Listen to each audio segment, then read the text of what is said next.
बिस्मिल्लाहिर्रहमानिर्रहीम, अस्सलाम वालेकुम दोस्तों, कैसे हैं आप सब। मैं हूं इजाज अंसारी और आप देख रहे हैं इजाज अंसारी फूड सीक्रेट्स। अल्लाह बरकत दे आपके खानों में, आपके रिज्क में, आपके जायका में। तो मेरे प्यारे दोस्तों, आज मैं आपके लिए बेसन के हलवे की रेसिपी लेके आया हूं। मैं आपको बताऊंगा कि हलवे को दानेदार किस तरह से किया जाता है। बहुत आसान रेसिपी है, बहुत इजी है, लेकिन कुछ स्पेशल टिप्स एंड ट्रिक्स हैं कि अगर आपको पता ना हुआ तो आपके हलवे में से स्मेल भी आएगी और ये दानेदार भी नहीं बनेगा। करना आपने क्या है, रेसिपी को कंप्लीट देखना है। चलें जी, बिस्मिल्लाहिर्रहमानिर्रहीम। खूबसूरत सा एक सॉस पैन लेंगे और इसके अंदर हम 3 कप पानी के ऐड करेंगे। स्टेप्स को आपने ऐसे ही फॉलो करना है जैसे मैं कहूँगा। इसमें 1 कप चीनी का ऐड कर देंगे और खुशबू टेस्ट फ्लेवर के लिए इसमें ज़ाफ़रान के कुछ हम इस तरह से रेशी ऐड कर देंगे। ये ऑप्शनल चीज़ है।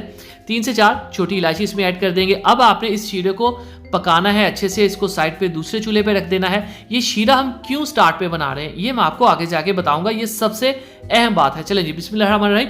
खूबसूरत सी कढ़ाई में 1 कप हम लेंगे देसी घी का, आप डालडा भी ले सकते हैं। कोशिश कीजिएगा घी यूज़ करें, ऑयल के अंदर हलवों का इतना टेस्ट नहीं आता। चलें जी, जब ये गर्म हो जाएगा तब इसके अंदर 1.5 कप हम बेसन का लेंगे, जिसको पहले हमने अच्छे से छान लिया था। अब यहाँ पे टेक्निक ये है कि आपने इस घी के अंदर इस बेसन को पकाना है जब तक कि एक कच्चे बेसन की जो स्मेल होती है वो ख़त्म ना हो जाए। ये आपको कैसे पता चलेगा, जब आप इसको पकाते होंगे ना तो इसकी एक खूबसूरत सी खुशबू आना शुरू हो जाएगी। उससे आपको पता चल जाएगा कि ये डन हो गया और उसका कलर भी चेंज हो जाएगा।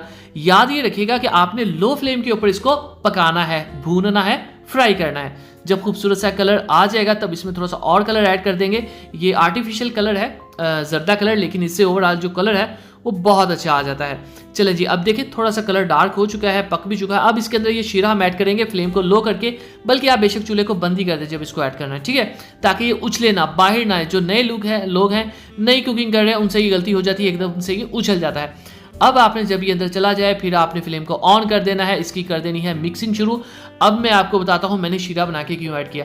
अगर हम इसी बेसन के अंदर चीनी ऐड कर देते, फिर पानी ऐड कर देते, तो इससे क्या होना था, ये बहुत ही लेसदार बन जाना था। कभी भी उस तरह से सूजी हो चाहे बेसन हो, दाना कभी भी नहीं बनता हलवे के अंदर, ठीक है। तो ये बात बहुत अहम थी, आपने ऐसे ही करना है। ड्राई फ्रूट्स ऐड कर देंगे, काजू है, बादाम है, जो भी अवेलेबल हो, इसको अच्छे से मिक्स करेंगे और जैसे जैसे आप इसको पकाते जाएंगे आपको दाना जो है वो नज़र आना शुरू हो जाएगा हलवे का। और यही हलवे में कह लें कि आपकी कामयाबी होती है कि ये दानेदार होना चाहिए, बहुत ज़्यादा पतला या लेसला सा नहीं होना चाहिए। ये देखिए माशाल्लाह से। अगर आपको लाइट कलर चाहिए हो तो आप इसमें कलर ज़ाफ़रान और वो जर्दा कलर ऐड मत करें, ये आपकी प्रेफरेंस पे है। बिस्मिल्लाहिर्रहमानिर्रहीम। तो माशाअल्लाह अल्हम्दुलिल्लाह, देखिए जी मेरे अल्लाह की शान, उसकी रहमतें नेमतें और बरकतें जो दीजिए उसने हमारे हाथ में हमारे खाने में। चैनल बने हैं, चैनल को सब्सक्राइब कीजिएगा, वीडियो को लाइक कीजिएगा, प्यारा सा खूबसूरत सा कमेंट कीजिएगा। इजाज़त सारी को इजाज़त दीजिए, अगली वीडियो तक अल्लाह हाफिज़।